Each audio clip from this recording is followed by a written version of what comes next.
Hi, welcome everyone to another episode of Let's Talk Special Economic Zones. I'm your host, Ainsley Brown. In today's talk, we're going to cover financing your SEZ project.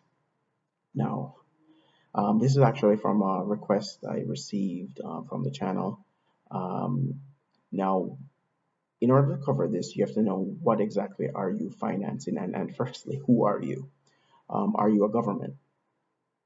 And depending on the strictures and structure of a regime, it's going to matter. And it's going to determine some of the avenues through which you can finance. Now, if you're a government in terms of build out, because some regimes, all regimes have their own peculiarities and are structured in different ways. Some you have that are more private sector led, with the government taking more of a regulatory approach, and facilitatory approach, um, while there are others that the government actually builds out the zones and then leases out to other folks. Now, depending on which model there is, and there can be hybrids of the two.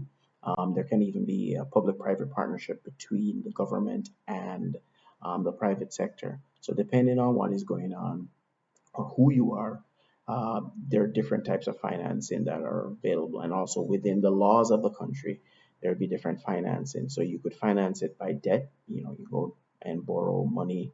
You can also get from equity, or a combination of the two, where you bring together, for example, with equity, you bring together various different partners that work with you, and each person gets a share depending on the value that they bring to, or the capital, I should say, that they bring to the project.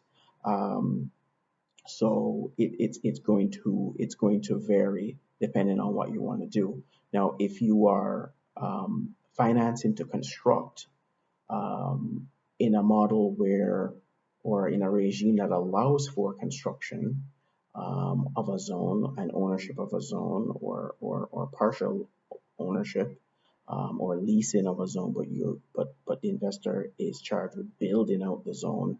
There's going to be different types of financing approaches and different avenues through which you should potentially tap into. You're going to need long-term patient capital, if you will, pension funds and such and so forth, venture capitalists and the like, um, and as well, joint venture partners, equity partners coming together in such a venture. Now, if it is that the government is providing the zone and either providing a turnkey solution where you just literally go in and operate, you're going to need less financing, of course, but you're going to need a different type of financing. You're more likely to be able to get or focus on debt financing in that regard. You may even need trade financing depending on what you're doing.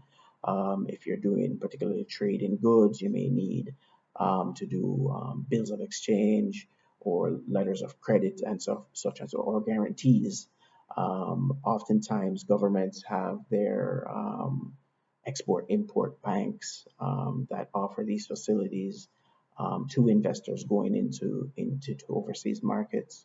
So you can look out for that. But also commercial banks and merchant banks have these facilities. So much will depend on who you are and what you're doing in terms of how exactly you finance. But when it breaks down, it's either going to be a combination or one or the other of debt or equity, and it's up to you to really structure your deal. And but importantly, what does the law allow? Each zone regime in each country has its own mix of things. And you have to be careful too, because just because a zone law says X and in the country, and then you're going to another location, there may be a new law. A good example of this is Panama. Um, there is a law that governs the Cologne Free Zone and a different law that governs the Panama Pacifico.